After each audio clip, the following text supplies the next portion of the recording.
Саламатсыздар ма балалар? Мен Тараз қаласы номер 34 орта мектебінің физика пәні мұғалімі Айтуарова Сұлшаш Қалбекқызы. Бүгінгі сабақтың тақырыбы үйкеліс күші, үйкеліс әрекетін техникада ескеру. Оқу мақсаттары 7-2-2-7 үйкеліс күшінің пайдалы және зиянды әсерлеріне мысалдар келтіру. Үйкеліс күші денелер бір-бірімен жанасқанда, сырғанағанда, домалағанда, тыныш тұрғанда пайда болатын күш. Үйкеліс күшінің түрлері: тыныштық үйкелісі, сырғанау үйкелісі және домалау үйкелісі. Бір дене екінші дененің бетімен сырғанаған жағдайда сырғанау үйкелісі туралы айтылады. Доңғалақтардың айналу жағдайында домалау үйкелісі пайда болады.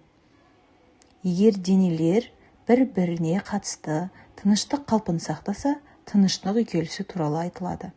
Үйкеліс күшінің формуласы: F үйкеліс тең мю көбейту n. Мұндағы мю үйкеліс коэффициенті, n тіреудің реакция күші. Дененің өзіне жанасып тұрған бетке тік бағытта түсіретін күшін нормаль қысым күші деп атайды. Дене горизонталь бетте жатқан жағдайда нормаль қысым күші денеге әрекет ететін ауырлық күшіне тең болады. N тең m көбейту g. Ал енді балалар, үйкеліс күшінің бағытына қарайық. Суретте сендерде көрсетілген. Дененің өзіне жанасып тұратын бетке жанасу бетіне перпендикуляр түсіретін күшін нормаль қысым күші деп атайды. Ал үйкеліс күшінің бағыты әрқашан қозғалыс бағытына қарама-қарсы бағытта болады.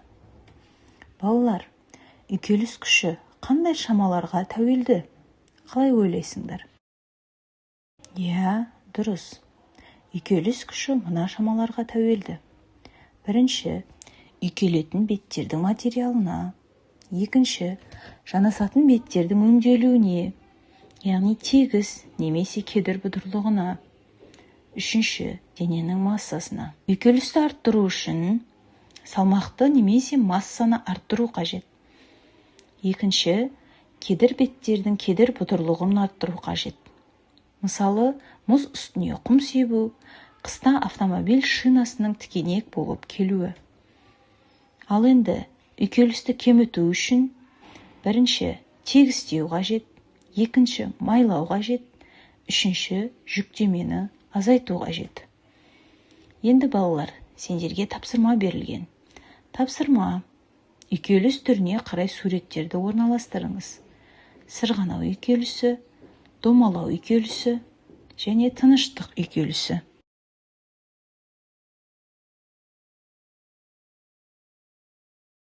Ал енді балалар, жауабын тексерейік.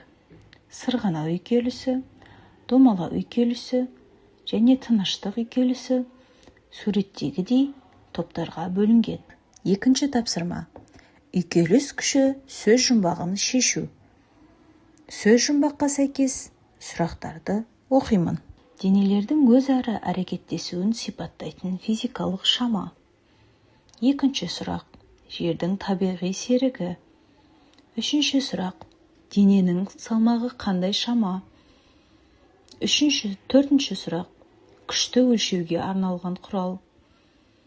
Бесінші сұрақ: заттың химиялық қасиеттерін бойына сақтаған оның ең кіші бөлшегі қалай аталады? Алтыншы сұрақ: күштің әрекеті тоқтағаннан кейін дененің бастапқы пішіні мен өлшемі қайтадан қалпына келетін деформацияның түрі. Жетінші сұрақ: денелердің инерттілігінің өлшем бірлігі. Сегізінші сұрақ: серпімділік күшін ашқан ғалым. Тоғызыншы сұрақ: грекше гелиос қандай мағынаны білдіреді? 10-шы сұрақ: атомос сөзі қай тілден алынған? 11-ші сұрақ: тарихта Аристотель қаншасыншы ұстаз атанған? Жарайсыңдар балалар. Енді осы сұрақтардың жауабын